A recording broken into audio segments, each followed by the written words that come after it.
What I'm focused on now is how to help people create the conversation that they want to have. This podcast encourages and empowers you to create your own unique real story, develop your own unique real statement, and discover your own unique real self. The power is yours.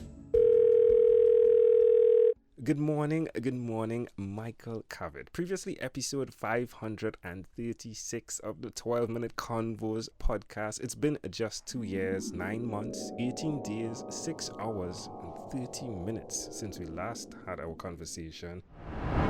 The key thing is to figure out what you're unique in, and the other is to go through some kind of program that helps them leave the past in the past. That was then. This is now. Michael, my friend, how are you doing? I am doing fantastic, Angel. Oh, well, it's such a great pleasure to reconnect with you. When we had our conversation, it was a ton of fun, a ton of value. Tell us, what's the latest? The thing that I am most focused on is an issue that I am noticing among millennials and Gen Xers. I am in Seattle, so I am able to rub shoulders with a lot of people in the startup and early stage business communities. And the issue that I am seeing is that these people have little or no experience starting focused, cold conversations. When I was growing up during the summer, I would mow lawns, so I had to go knock on doors of people I didn't know and say, would you like your lawn mowed? The same for selling newspaper subscriptions. And then later on, after I got out of the Air Force, I had the opportunity to sell encyclopedias door to door in New York City, talking about cold conversation. Yeah, this puts us like around what time though with the encyclopedias? It was the last half of 1965.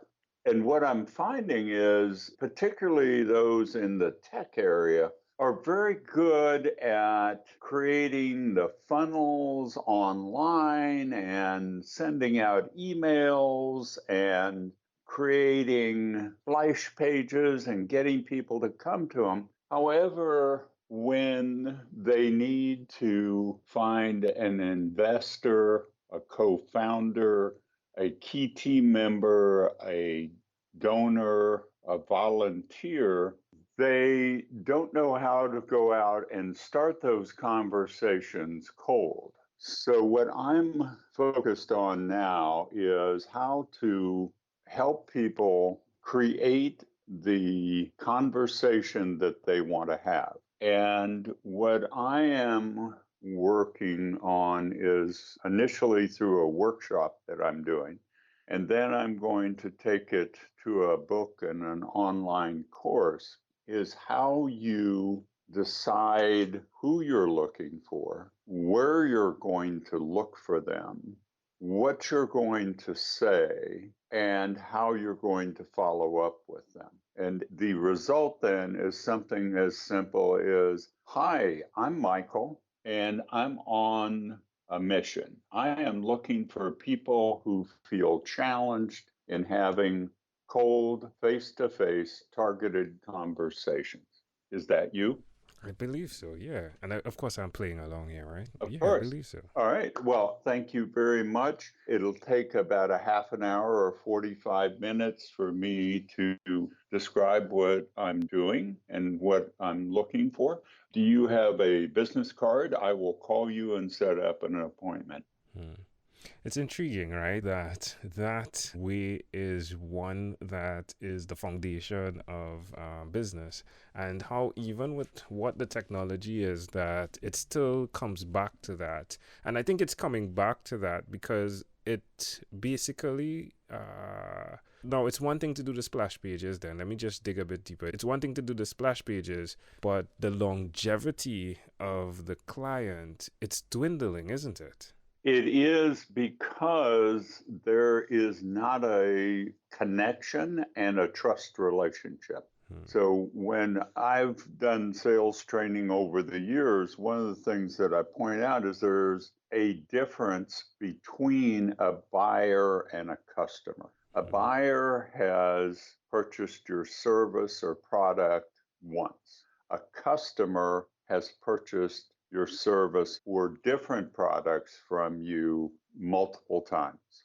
And what we have in the world today, I believe, are a lot of buyers. And what really contributes to the longevity is to have that trust relationship of a multiple engagement with a customer, client, or investor, certainly with your co-founder. You're going to be in bed with them for 5+ years, Mhm. and certainly the same with investors. It's really an intriguing conversation, Michael. And this is where the world has come into, where we have so many producers of products that it is possible to sell stuff. And thus, you're having so many types of things being produced. But what happens when the production stops? And the innovation in itself, it's not able to go at the pace it should go because of that conversation, right? Like, you're not even hearing what a customer wants. Like, you're just producing things.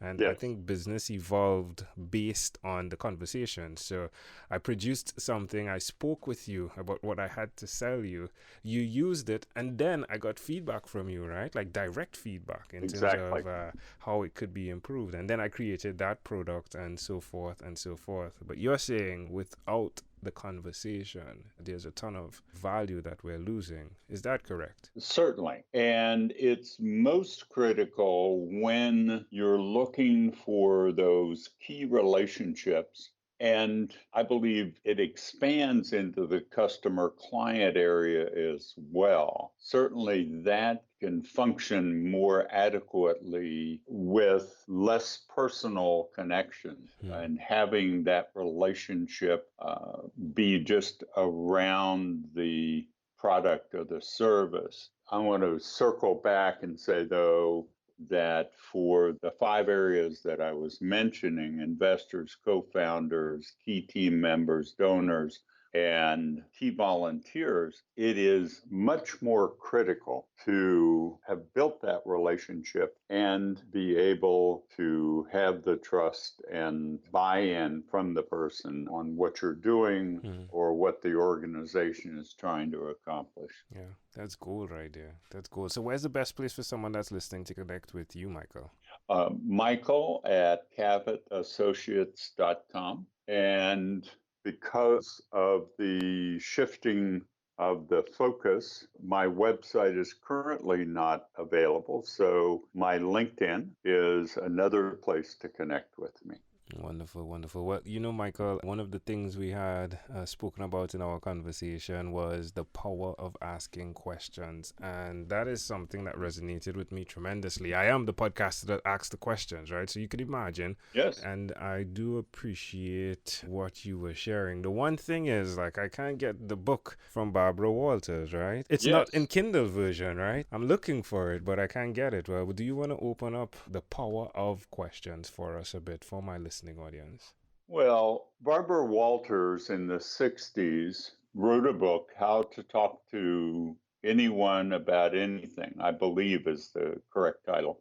One of the things that I learned from her was we all like to talk about ourselves. And that was a concept that I was able to learn from that book and then apply it. Not that many years ago, my daughter said to me when I was asking her, how am I unique? And she said, You can walk into any room and talk to anyone in the room about something. And it's about learning how to ask the question that moves the conversation along. So even though I'm speaking to somebody in a highly technical field that I may never have spoken to somebody about, as they say something, there's always a follow-on question that broadens and deepens it. And that allows you to listen and move that conversation along and hear what they're up to and start to build a relationship, build the trust, whether it is somebody that you want in your social network or your professional network, or for whom you are interested in building a specific relationship, like an investor or customer. Michael, you are bringing the value, my friend. I do appreciate, again, the opportunity to have this conversation with you, jumping in to have a 12-minute convo, finding out where you are, finding out what you're doing. I'd like to know, when you look back over the last couple of years from now to then, do you have any regrets with the decisions you've made? No, I don't regret the choices I made.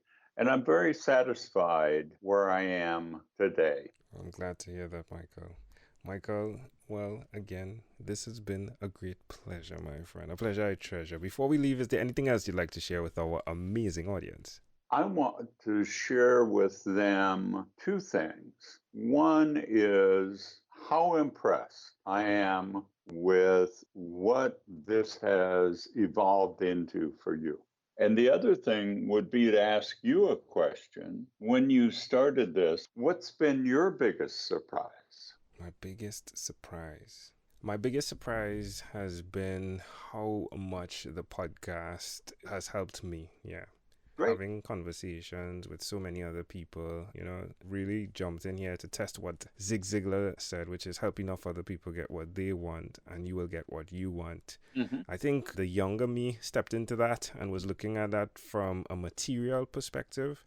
Mm-hmm. I didn't realize that when Zig drew that wheel of life, where the focus is on mental, spiritual, career, physical, personal, financial, and family, and of course the business side, sales, administration, leadership, operation, and marketing, I didn't realize how deep he went, how deep helping others could go for me within my personal life. So I think that's been the biggest surprise, just how much I've been able to grow from helping others, from giving. Wow, fantastic. Congratulations.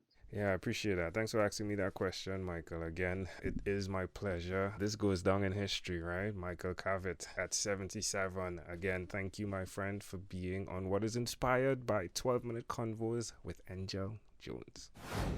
This podcast is produced by Pod Edits. Visit podedits.com for professional podcast publishing.